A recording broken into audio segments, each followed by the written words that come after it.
안녕하세요. 월간조선 정혜연입니다. 월간조선 최우석입니다.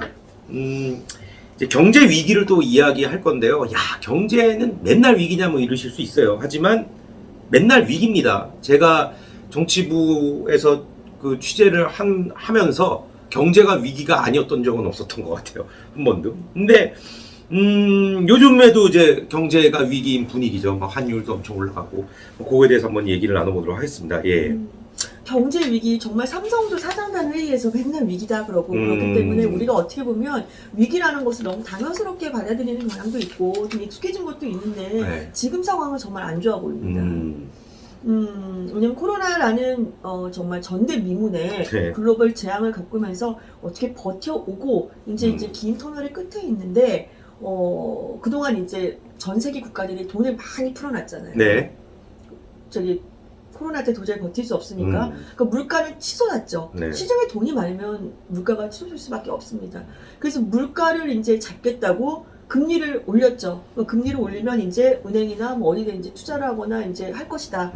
자, 그렇게 하다 보니까 금리가 계속 상승해서 지금 우리나라도 이제 금리를 계속 올리니까 대출 받으신 분들 당장 금리 오르면 변동금리로 대출 받으신 분들 뭐 이자 더 내야 되죠. 네. 물가 올라서 장바구니 또 진짜 가벼운데 뭐 오르고 그런데 또 이제 미국이 연준이 계속 올리다 보니까 달러도 이제 계속 올라갑니다. 네. 우리 같이 이제 정말 수입 국가들 어려움이 가중되고 있는데요. 요즘 갑자기 또 날씨가 좀 추워졌습니다. 네. 그러니까 걱정이 지금 올해 겨울철이 고비라는 경제 보고서들이 많아서 그에 대한 말씀을 드리겠습니다. 네. 자, 그 과거에 2008년도에 분명히 원달러 환율은 1,570원까지 치솟았던 적이 있습니다. 그런데 그때는 이렇게 막 빨리 올라가니까 어느 정도 시장에서도 이건 너무 심한 거 아니냐. 그 터닝 포인트라 그러죠. 변곡점이 형성이 됐습니다. 네. 이거는 너무 심하다. 어느 정도는 좀 떨어져야 한다. 우리가 일부러 만든 건 아니고요. 시장에서 스스로 그런 게 이제 그 작동이 된 거죠. NH투자증권에 따르면 2009년 3월에 환율이 상승할 때는 꺾일 수 있는 변곡점이 있었습니다. 첫 번째, 실물 경기가 좋았습니다. 경기 선행지수가 반등 중이었고 세계 경기가 나아질 것으로 예측이 됐습니다. 네. 경기 선행지수가 이제 기준선 100을 기준으로 높으면 뭐냐면 이제 경기가 좋아질 것이라고 그런 이제 익스펙테이션이 이제 높아지니까 경기가 좋아질 것이라고 생각하는 건데요. 그리고 이제 글로벌 그 어떤 경기에 대한 경제 성장률 이런 것도 이제 굉장히 좀 이렇게 장밋빛이었고요.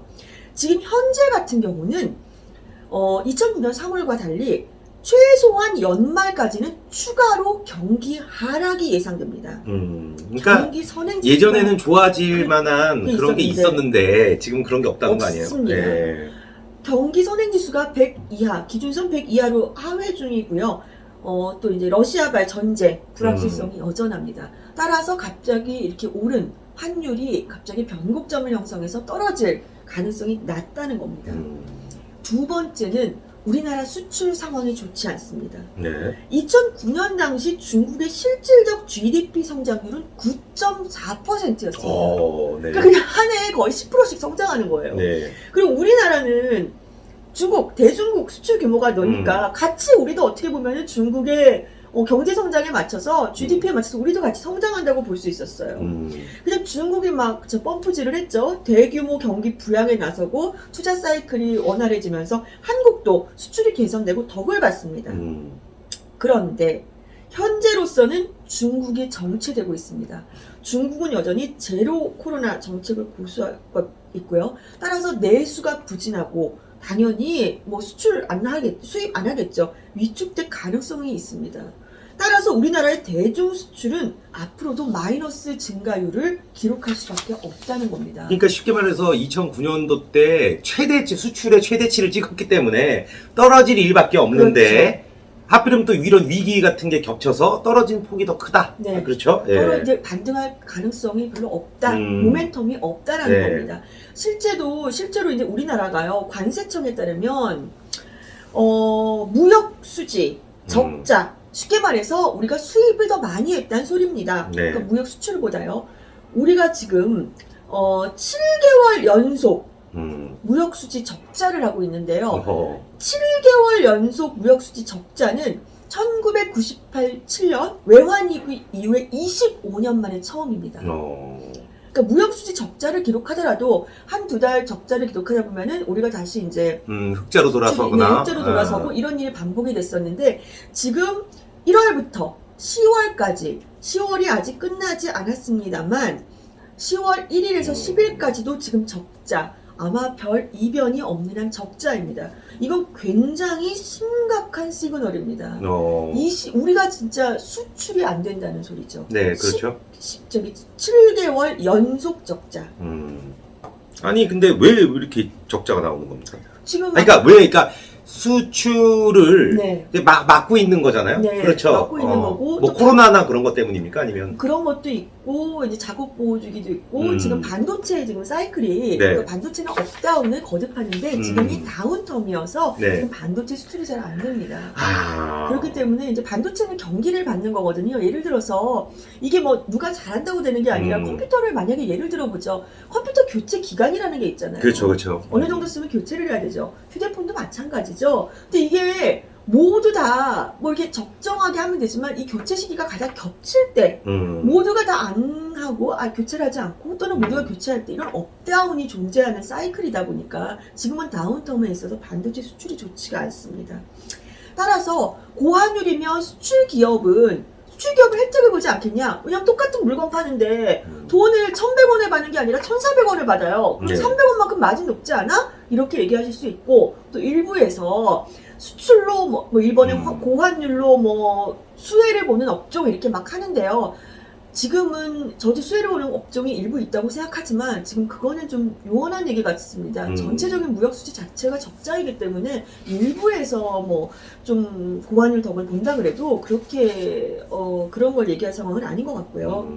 그러니까 이제 고환율의 혜택이 없다. 그러니까 무역 수지 적자가 계속 네, 이어지니까. 그렇죠. 네. 일부 뭐 회사나 개인이 있을 수 있지만 더더군다나 우리 또 모멘텀은 우리가 결정하는 것이 아닙니다. 일단 유로화 약세고 중국 위안화 약세고요.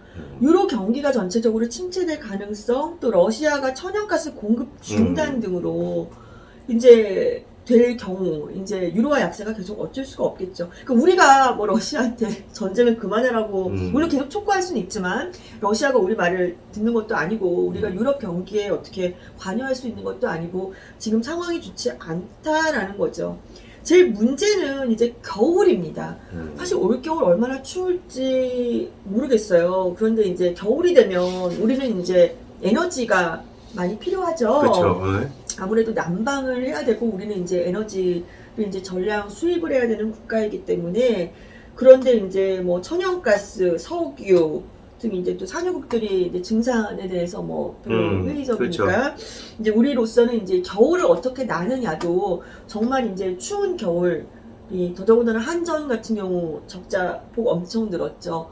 가격 상승 뭐 불가피한데 만약에 가격 상승 그렇다 치더라도 정말 에너지 자체가 없어서 우리가 정말 어떻게 보면은 어떻게 회사나 아니면 어떻게 기업이나 가게 혹시 뭐 방송이 정말 몇 도 이하가 아니면 뭐 에너지를 아껴달라 우리가 지금 에너지가 부족하다 정말 이런 정말 1970년대에나 있었을 법한 얘기가 생길 수도 있다라는 얘기입니다. 맞습니다. 지금 독일이 그렇대요. 독일이 우크라이나 손을 들어주면서 네. 러시아가 천연가스를 독일한테 팔지 않거든요. 네. 그래서 독일이 엄청 추운데 그 옛날에 그런 뭐 난로 같은 거 있죠. 그렇죠. 그거를 집에다 해놓다고 다시 네. 하는 거예요. 네. 그러니까 이제 우리도 그럴 수 있죠. 이준석 씨 그 우크라이나 방문하고 그랬잖아요. 네? 그러면서 뭐 우크라이나 전쟁에 대해서 대통령 입장을 밝혀라 막 이러는데 아니 입장은 당연히 전쟁을 반대하겠죠. 그렇죠. 그렇죠. 전쟁을 탄성하는 사람이 어디 있습니까? 근데 그 외교는 이준석 씨처럼 그렇게 대놓고 하는 게 아니에요. 그렇죠. 그렇지 않습니까? 그 정준석 부의장이 맞는 얘기했는데 그거를 예, 하여튼 뭐 그렇습니다. 이게 뭐 자꾸 이 좋은 얘기를 하는데 이준석 씨 얘기를 자꾸 꺼내서 죄송한데요. 어찌됐든 우리 경제가 어렵다. 그리고 또 좀 추울 수 있다. 그러니까 이제 좀 대비를 하시라 이런 말씀이었습니다. 예, 이번 시간 여기서 마치도록 하겠습니다. 감사합니다.